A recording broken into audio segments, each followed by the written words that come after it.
you had mentioned something about a situation that you went through, and I found it fascinating. It was a combination of different factors that made all of this come together, and I'm sure that you'll go through it, but I know having a landlord that was trying to do some things on their own and trying to fight through just the legislation there, plus you mix in things like COVID and some of the eviction backlog. At the end of the day, you want to focus on the prize, which is getting the stuff off the property. And because that was the magnet.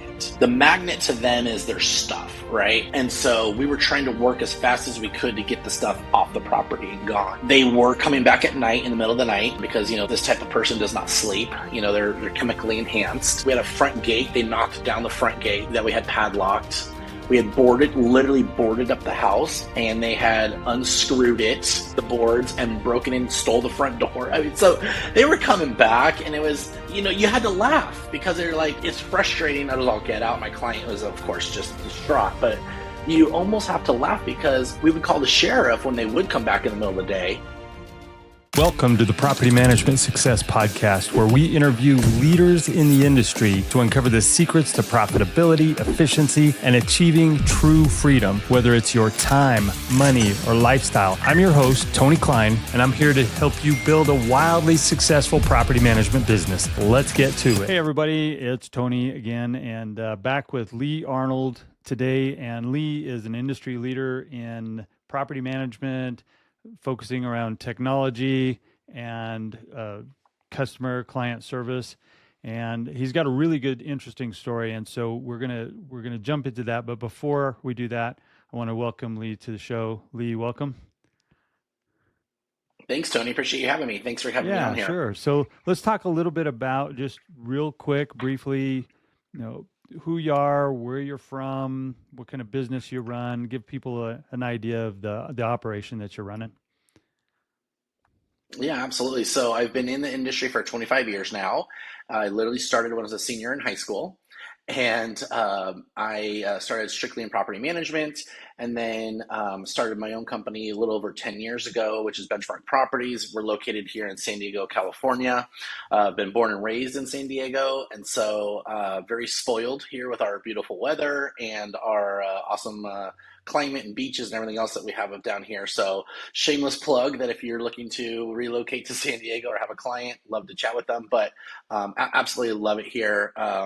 We have a beautiful climate and weather here, and absolutely love it. So got started in the property management industry, like I said, in high school. I just needed a job, and then it turned into me owning now my own brokerage, where we do buying and selling of real estate as well for clients, investment flips, as well as full-time property management and leasing. Now, one of the things I mentioned earlier, and you also put this in your bio, is that you are an industry leader for technology and rolling that out and using that in your business. What are some of the examples that you have for that? So by default, I'm a nerd, and I jokingly say that if I wasn't in property management, I'd want to work for Amazon in the distribution center, just because I love processes and flows. And one of the things that I was an early adapter to Appfolio. I think the company I worked for, we were client number 2 when they first started. We were, I think, their biggest client at the time, and we had, I think, only like a few hundred properties. So I'm very quick to adapt to new technology, also using it to benefit all parties involved, whether it's a property owner, getting the reports, their money, staying in the loop is what's going on their property, a tenant, everything from scheduling showings to viewing properties, whether that be through electronic lockboxes or virtual tours or whatever it is I'm all about how do we maximize the opportunity for everybody involved while reducing the overhead, right? Like, I don't want to have a leasing team of 50 people if I can do it with either virtual tours, electronic lockboxes, stuff like that. So I've always been a very early adopter to that. And also now I'm really excited and also scared at the same time with AI. Right? It is very, very impressive what the abilities are there. And we're utilizing it now in everything from automations within Trello. We use Trello as our background on our office board. Um, we use it also for keeping everybody intact because none of us are local anymore, right? So all of our team is literally spread out all over the world and the country, and so that's been a really cool thing too. Is utilizing the skills of the people that are out there. They don't have to be local anymore, but also utilizing the technology to keep us together as if we were all in one central office, like the good old days, right? Where you had the receptionist, you had the leasing team, you had the management, you had the bookkeeper, you had the maintenance guys, and now you don't necessarily need it that way anymore. That school of thought, and the way that people would build their business, it's a very antiquated way to do things now. Yeah. Speaking of the good old days, you and I have been doing this for 20, 25 years, you said. So we both have that same experience of back in the old days, we were all in the same office. There weren't these automation tools. I mean, shoot, 25 years ago, maybe my math is off, but we might have still been using like Windows 95 or, watching the transition from, 100%. and Yep. so, Yep. one of the things that a lot of companies struggle with is they hear about all this shiny technology, these new tools, resources. And back in the old days, you had to have people that knew what they were doing because there weren't automation tools. There Yes. wasn't check this box, move to the next thing. It told you what to do. And not that you don't need people that know what they're doing now, it's just different. And so how do Hmm. you implement that technology without replacing people's common sense or being able to make Hmm. decisions about things that come up when a lot of times, whether it's Trello or Apply or Lead Simple or some of these other task management software, sometimes we can get people into such a routine where it's, you check this box, do this task, check this box, do this task, where they stay focused on the general goal of whatever we're trying to accomplish versus the just checking the box. Because I see a lot of people chase the shiny thing, implement new technology, but they Hmm. lose some of that organizational know-how. They get good at the tool, but they lose how do you actually do property management.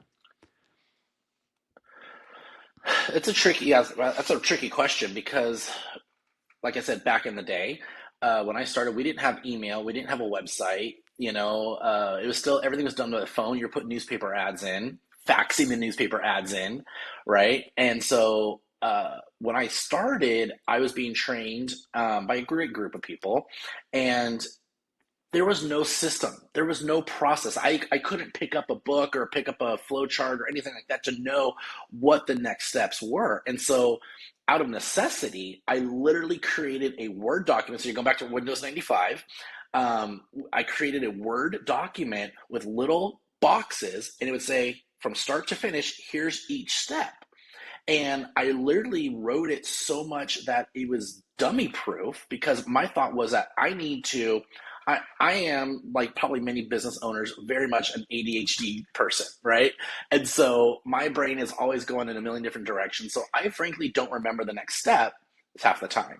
And so I needed to literally go step by step by step, and I would write out these Word documents that, like, okay, you got a tenant vacating, here's a procedure. You got a new property management agreement, a new client onboarding, and I created a folder on our drive of 5 or 6 different Word documents that had step by step. And then so what I thought of it was as well, okay, if I bring someone on new, I can literally hand this to them and say, here's the next step. And it got to the point where I was literally stapling those Word sheets, those Word docs to the folders. Because remember, we had manila folders or the big, binder folders before, because you didn't know where was it left off. What's the next step? Where was this task? Whereas now, and so I would say, people would go to, NARPM, broker owner, or different industry events, and they, like you said, they'd be, there's someone to be there showing the shiny rock, and you'd be like, holy crap, that's amazing, and people would either buy into it, or the reverse is they would go, I'm scared of it, I don't know where to start. And so I always said, you got to start somewhere. The rule of 1%, right? Just get in, start doing something. And for me, that something was literally those Word documents. Now, fast forward, you've got people that are working in different parts of the country and literally the world now with VAs, where programs, like you said, for us, it's Trello. I can literally have a master, template, and I can change it on the fly. So as rules change, and right during COVID, my God, we saw a rule change seems like every other day, so we were changing stuff, right, and procedures too. And so, you can turn those things into, even if Trello or whatever you're using is just a checklist for you, start there, right, and then build on it, because as you build on it and you use it, eventually it becomes like second nature. And as you bring in new people to your team, you can say this is where you start, right? And you can assign tasks and stuff like that to people. So if somebody was going to get started using one of those task management softwares, just as you mentioned, the 1%, just get started, where would you recommend that they actually get started? What would be the biggest bang for the buck to jump in and say, we need to outline this process, this procedure, these policies? What would that be? Yeah, so I would just say, what is your most common tasks that you're doing every day? If you're a broker owner and you're like, okay, I mainly do leasing. Okay, start with leasing. What happens when you're going to move in a new tenant? What does that look like? And literally sit down, turn your phone off, and write every step down as a checklist in order of operations. And remember, too, is if you forget something, the nice things about these checklists is that they can be manipulated. It's not written in pen anymore, right? It's literally manipulated. So you can literally go and add tasks as things change, or as you forgot something, you need to remember to put that in. Boom, you just put it in, and the whole task list moves. So, pick a program, right? Like I said, I use Trello, but Asana, ClickUp, what was the other, you mentioned a couple others too. Apply, Lead Simple, Process Street. Great Yeah. programs. Yep. I even think Appfolio's got one in there now that they're trying to do, but whatever, do Yeah. something, right? Just do something. Well, I think, I hear For a lot sure. of times owners, property management company owners, they come to me and say, well, I need to grow, I need to expand, but I don't have anything documented. I don't have anything filled out where I can hand it over to somebody. So they get stuck doing the things that they wish they could delegate. They wish they could bring in a team member, but they don't have anything documented or any way to bring that person in and make it productive. So they're stuck behind this. I know I need somebody, but it's going to be more work for me to bring them on than to just keep trying to keep my head above water. And so, I see a Totally. lot of that. So, all your advice about just jumping in and getting started makes a lot of sense. Yep. And this is their number one tool, the phone, Yep. right? I can't tell you how many times I'll sit there and I will literally record myself saying, here, because a lot of times for me, like I said, I got the ADHD brain. I got a brain dump, right? And so literally, if you sit there and I would just say, hey, Tony, okay, what do you need to do? You got to move somebody in. What do you need to do? Literally record yourself telling as if you were explaining to a new employee what that is. Hand them that video, right? And have them Yeah. write it out. Let them do the work for Yeah. you. You know, don't be so stuck on that analysis paralysis. I have to do everything, or if I don't do it, it's not going to be right, or whatever. Let the team do it. You could always go in and tweak it later, and that's what I think a lot of people, and I've seen so many people get so stuck on a lack of Mm-hmm. delegation. Whether you're going to hire a full-time, let's say VA, or just you need someone just to complete a task, whether you go to Fiverr or any of these other companies. You can hire someone to literally make, for God's sakes, go on Chat GPT now, right? You could go on to Chat GPT and say, here's the process, and you can literally vomit it on there and be like, write it out for me, and it'll in 10 seconds write it Yeah. out. So a lot of people, I think, just get stuck on that analysis paralysis. Like you said, if I don't do it, it's not going to be done right. And it's like, man, there's so much technology out there that so many people need to just literally let go of it. Let the people that they've hired and trusted do it. You know, Half the time, a lot of these people have either kids or grandkids of an age that you could literally voice it out. It'll dictate it right now with captions and turn it into a document Yeah. for you. I heard something, this has been probably 30 years ago, and it's just stuck with me. And it's hard to steer a parked car. And what I took away from that was, Yep. you can sit and do nothing and analyze what you're supposed to do and think about it. But until there's a little bit of motion, a little bit of action, it doesn't really matter. And once Yeah. you're in motion, taking some action, even if you're off course, well, now that you're in motion, we can adjust that. And so I love the advice of just Yes. get started, do that 1%, and just Yeah. continue to improve, as opposed to saying I've got to have it perfect right off the bat, because it just won't be. So Right. And I'm guilty of that too.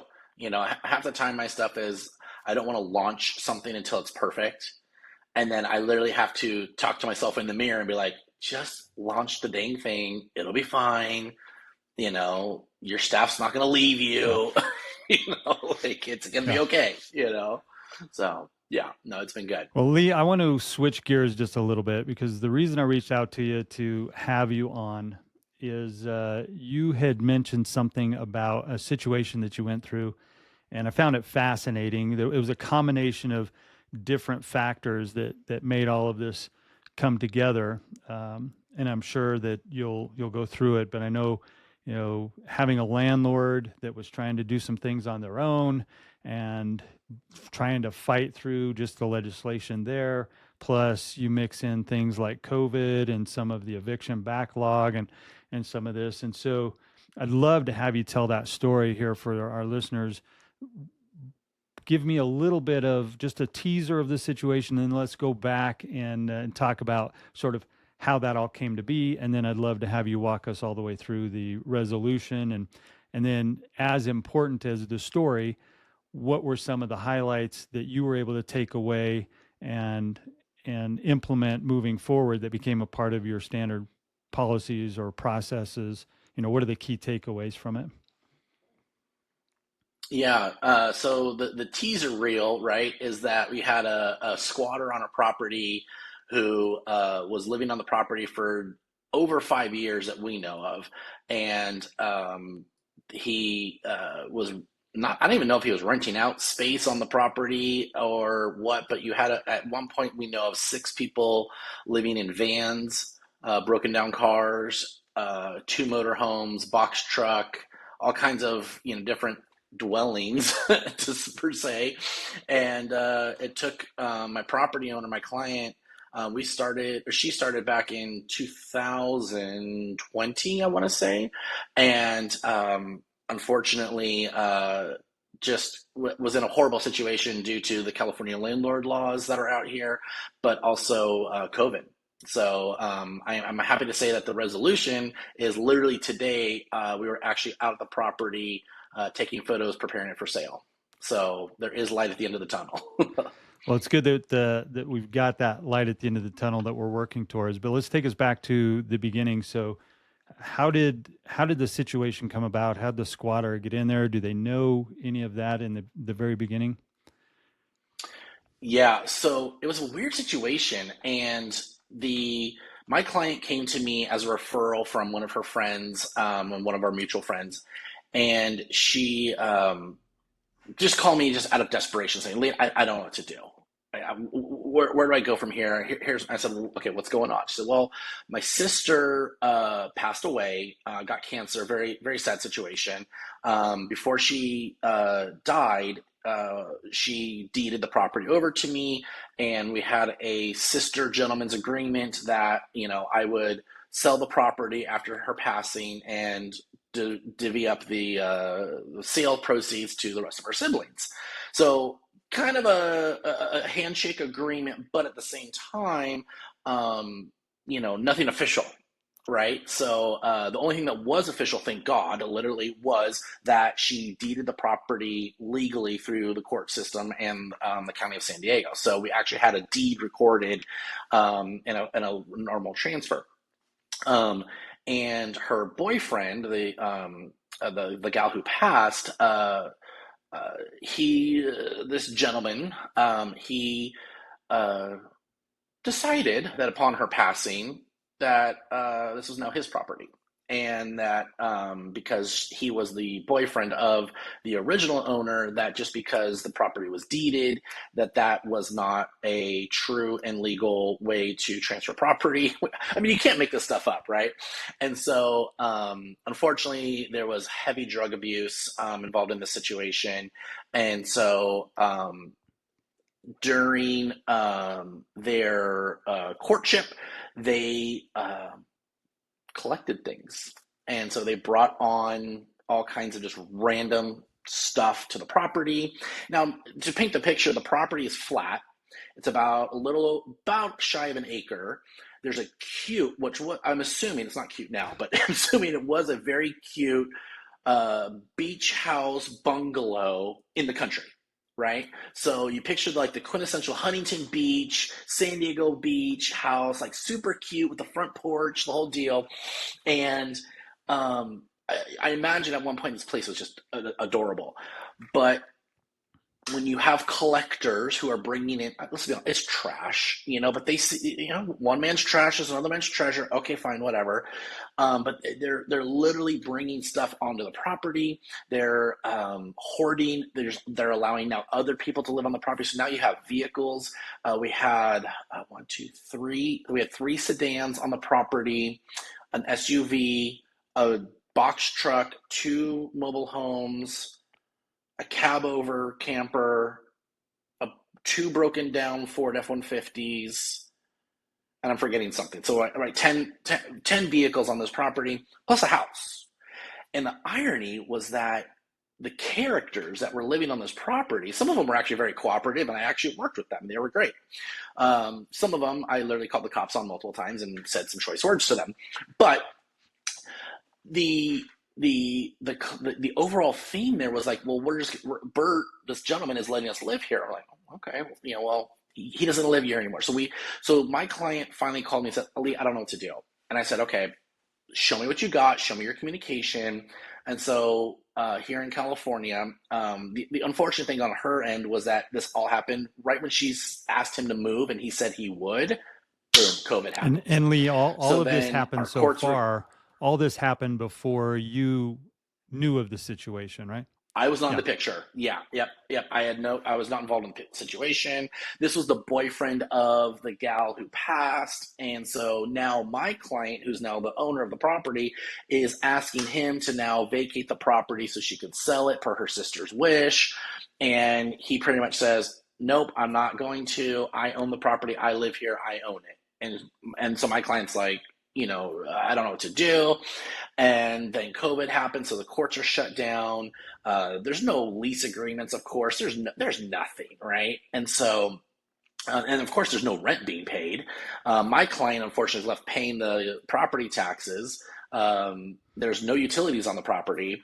And so these people are, keep in mind, 6 people that we know of were living on the property with no utilities, okay? So imagine the overall aroma of the property, okay?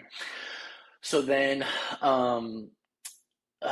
finally my friend is walking with her friend who's a property owner, and they're doing their girls beach walk, and they're venting to each other, and my friend says, you need to call Lee Arnold. If anyone can fix the situation, you got to call Lee Arnold. So we go on the phone, and she tells me the situation. She gives me the backstory, and I said, okay, here's what we need to do. I need you to give me all the information that you have, any kind of communication you had, screenshots of text messages, the whole deal. And I said, okay, this is a typical squatter situation. We need to give him, now because it's California, which is that's a whole other podcast, but we need to give him notice to vacate, because by law, it's assumed that he's on a month-to-month here. So we give him a 60-day notice. Of course, he doesn't. So then we file for the eviction. And that was in July of 2023.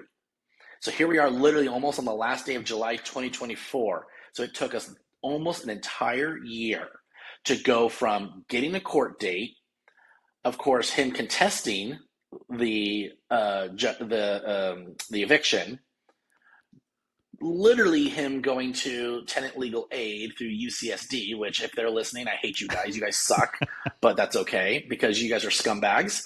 And because they're defending criminals, you know, and I'm sorry, but there's just no way around it. I don't know how they sleep at night. The guy's a church. But you then have him contesting the eviction. So all this is just taking up, it's delay tactics all day long, right? And so finally we get to the point where we get a judgment. We come to an agreement that says, okay, you have, I think we gave him 90 days. We made a settlement, right? And said, okay, we'll give you 90 days. If you get off the property within 90 days, my client's like, what, 90 days? I go, it's been 4 years. What's 90 days more, right? Give him 90 days. If he doesn't get off the property, automatic judgment. And if he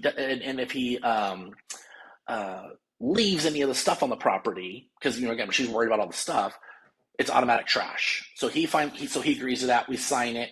90 days comes, goes. Guess who's still on the property with all his stuff? Good guy. So we then get the sheriff lockout. And I'll tell you what, fortunately, I got to knock on wood. I've never evicted a tenant that I've placed. Okay, so that's a claim to fame for me for 25 years. So that goes back to the whole thing about tenant screening, right? But I have been inherited problems like this before.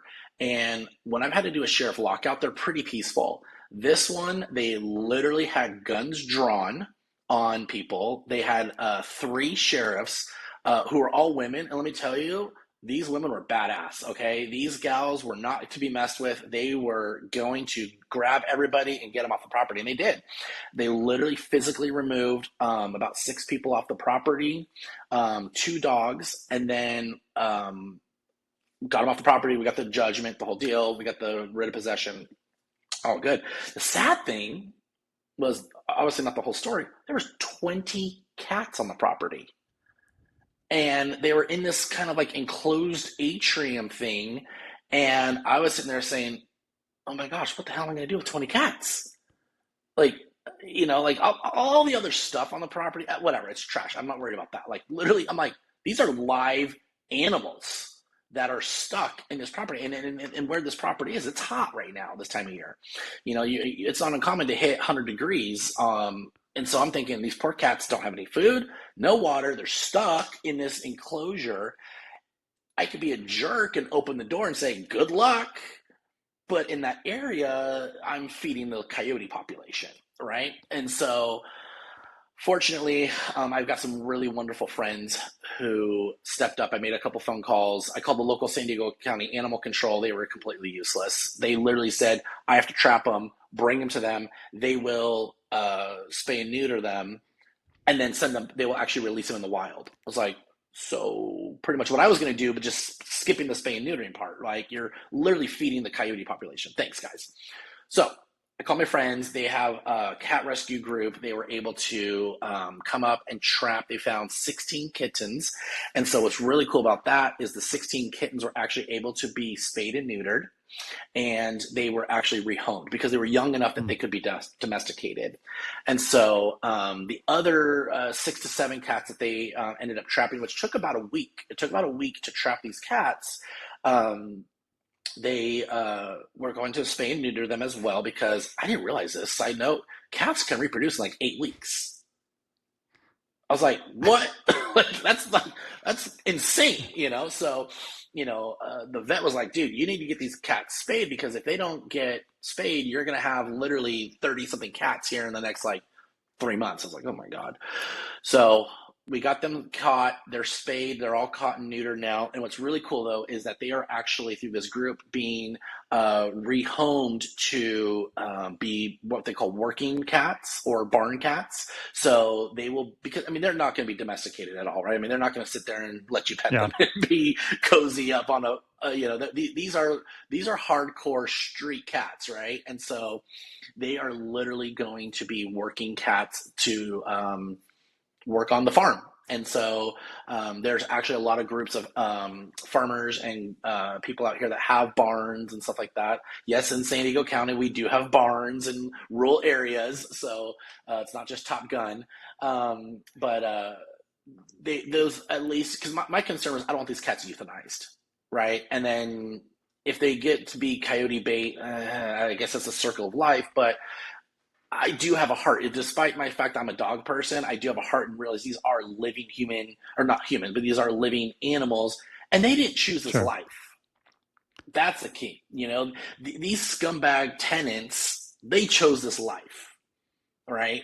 These cats did not. So fast forward now, cats are gone, people are gone, and it took us about 3 weeks of two bobcats there 7 days a week, literally with a truck and a trailer running almost all day, every day to take about, I think we counted about a little over 40 loads to the dump, which to monetize that, you're looking at over $30,000 just in hauling. And you guys, to put it in perspective, you have an acre, almost an acre of property, about an 800 square foot house, and now you have all this trash that you have to get rid of.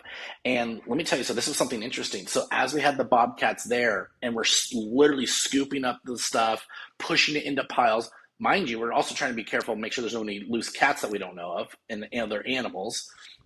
We're pushing this stuff into piles on the property, scooping it up. The hoarders are coming back onto the property, and they're trying to pick through the piles and get the. And this is what I didn't understand. And this is where mental health is a huge issue. They're coming in and they're saying, "Oh my God, that's my shoe," but mind you, it's only one shoe, right? Oh, that's my shirt. Oh, that's my. We had transmissions in these piles. We had literally trash, household goods, anything and everything that you could figure. Like if you went to a church rummage sale and just kind of scooped it all up into a pile, that's kind of how it was. And auto parts, other things as well that you don't want to mention, but a lot of just trash, collecting of there's sets and sets and sets of dishware. Well, Lee, And if you were to take the minute, yeah. Well, yeah, I was going to ask you. So you mentioned that the not even tenants, the residents that were there. In a normal eviction, mm-hmm. it's usually inside of a structure, a home, a condo, whatever. And you do the eviction, you get the lockout from the sheriff, and then you are able to regain possession. So it's interesting in your situation because it wasn't just the structure, but it was all of these additional vehicles, whether they were running or not. And you mentioned that you had Yeah. somebody there 7 days a week doing these loads. Was part of that also the security to keep them from getting back on the property? Or how would if they Yeah. were, I'm sure you guys talked about this, if they were to go back on the property, were you going to have to do a new eviction again? Or was it like, what was the strategy around once they were gone, keeping them gone? And did you trespass them when they Yeah. came back on the property? So that was the tricky part because you at the end of the day you want to focus on the prize, which is getting the stuff off the property, and because that was the magnet. The magnet to them is their stuff, right? And so we were trying to work as fast as we could to get the stuff off the property and gone. They were coming back at night in the middle of the night, because this type of person does not sleep. They're chemically enhanced, and so they are. They were. I mean, we saw we had a front gate. They knocked down the front gate that we had padlocked. We had literally boarded up the house, and they had unscrewed the boards, and broken in, stole the front door. I mean, so they were coming back, and it was, you had to laugh because they're like, it's frustrating as all get out. My client was, of course, just distraught, but you almost have to laugh because we would call the sheriff when they would come back in the middle of the day, and they knew these people by name. So this was not the first time that they had run-ins with these people. They're like, oh, this person, yeah, okay, well, she's right down there. This is what they're doing. And so it was very disturbing how many rights these people had. And it was funny is that, I've been kind of telling the story on my Instagram account as we go along. And the amount of DMs I've gotten from people, this is what's interesting, Tony, is the amount of people that said, you just need to go in there with a baseball bat and a paintball gun and pepper spray, and that'll solve the problem, And, look, sometimes a little backyard justice off the record solves the problem. But as property managers, we can't do that, right? But it was very, very interesting how many times it was questionable if we were going to get awarded a judgment or be granted possession. And so the nice thing is that when they would come back to the property, it was pretty quick for me to make a phone call to the sheriff's department. They were out within minutes. They knew these people, and so they would get them off the property. I'm not gonna lie. There's one time we literally hosed them off the property with a garden hose. Um, and at that point, it's like I'm not saying to be funny or mean, but it's like you have been screwing over this property owner for 4 years, made them go through a eviction process with the courts, which was a nightmare and cost them thousands of dollars. You made an agreement, you didn't adhere your end of the agreement, and now you're trying to come back and say that you have more rights. It's like, be gone, just go Yeah. away. And so, Well, and take some of your stuff with you, please. yeah, grab a wheelbarrow, take a load on the way out. Yeah. So here's what's interesting to me with all the squatters' rights and everything the rights that they have.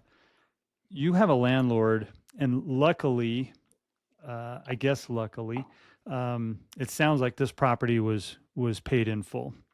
And so there wasn't a mortgage payment that your landlord was having to continue to pay. But that's not always the case. As a matter of fact, I would say most of the time, the landlords are presented as the big, bad, rich, powerful landlords against the poor, pitiful tenants.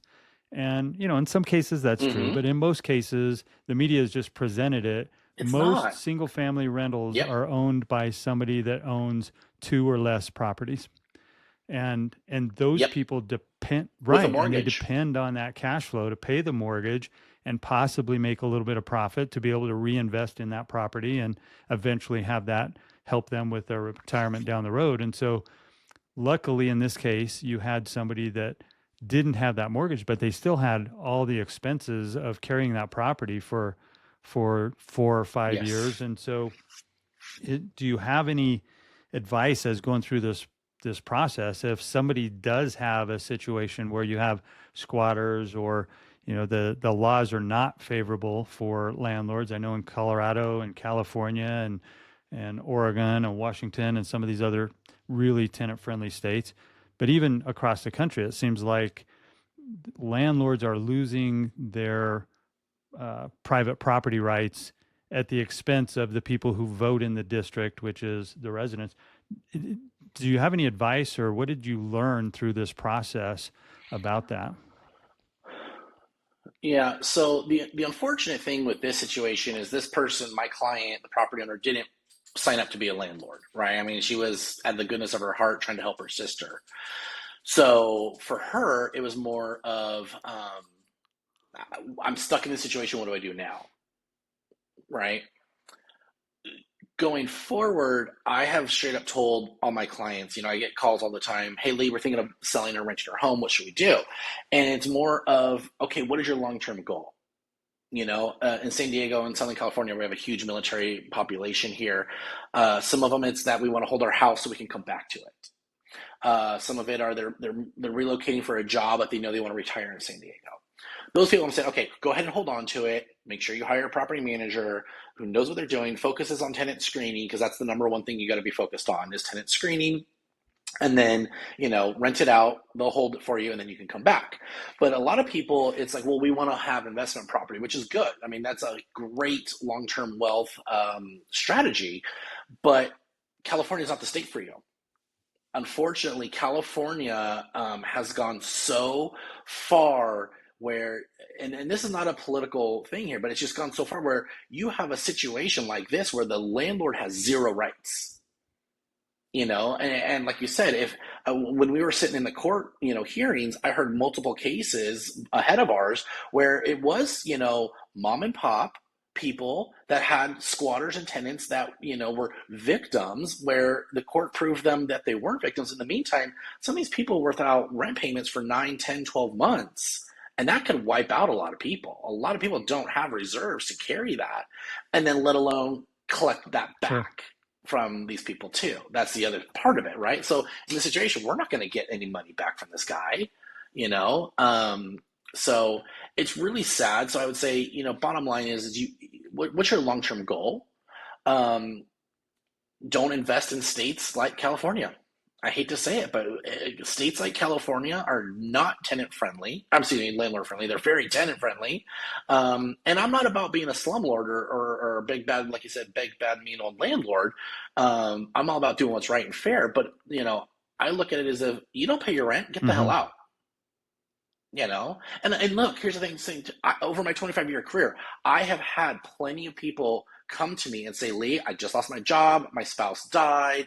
Here's a catastrophic life event. I need to get out. It's like, okay, let me help you get out. Right? Like, I have a gentleman, unfortunately, just is no longer with us on his own accord.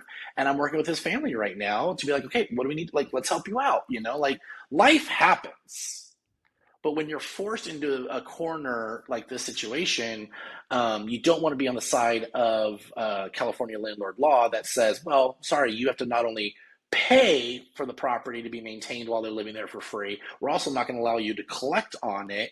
And if we do give you a judgment, by the way, you can't go touch their X, Y, and Z, benefits that they get from the state of California or the federal Yeah. government. So long story short is not California. All right. Well, let's kind of bring it to close here. So let's talk about the top three takeaways through this whole experience. The top three from when you first started working with her to learning how the courts operate and all of this, just through the whole, just to give our listeners sort of those three takeaways, things to watch out for, something that's educational for them to be able to say, okay, I start to identify some of these things, or these are the things to look out for. But what would you say would be your top three takeaways from this situation? Well, the first thing is you never trust anybody. I hate to say it, but I'm jaded after 25 years. It's not just this situation, but you have to you have to not trust that they're going to do what they say they're going to do, and also don't wait.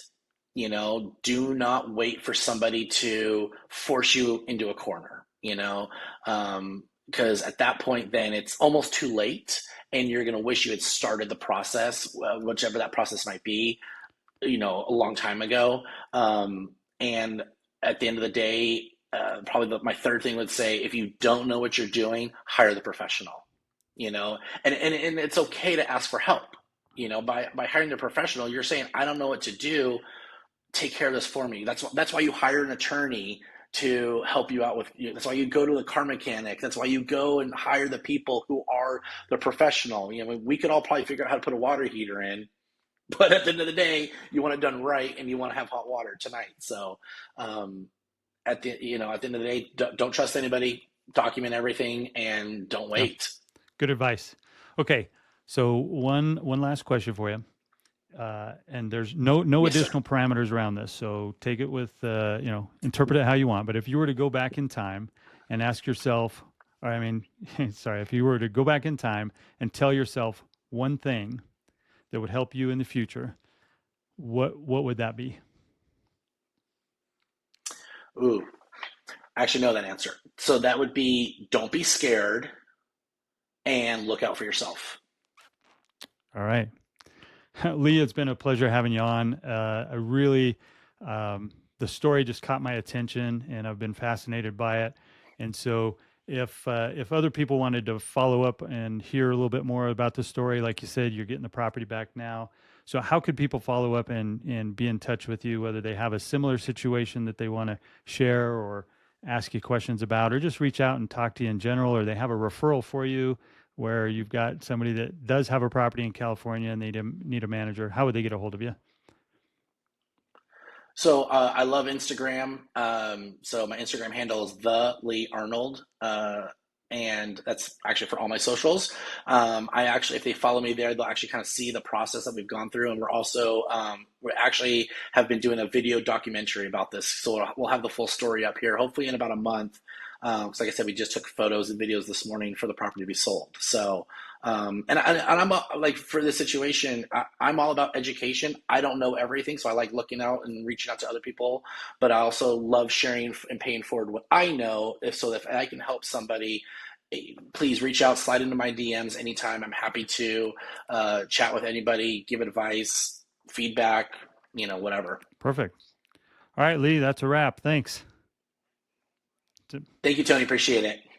Thanks for tuning in to the Property Management Success Podcast. We'll be back with another value-packed episode to help you level up your property management game. If you've got something valuable out of today's episode, please share it with a friend or colleague, and don't forget to subscribe and leave a review so you never miss out on future insights and strategies and tactics. Until next time, here's to your success.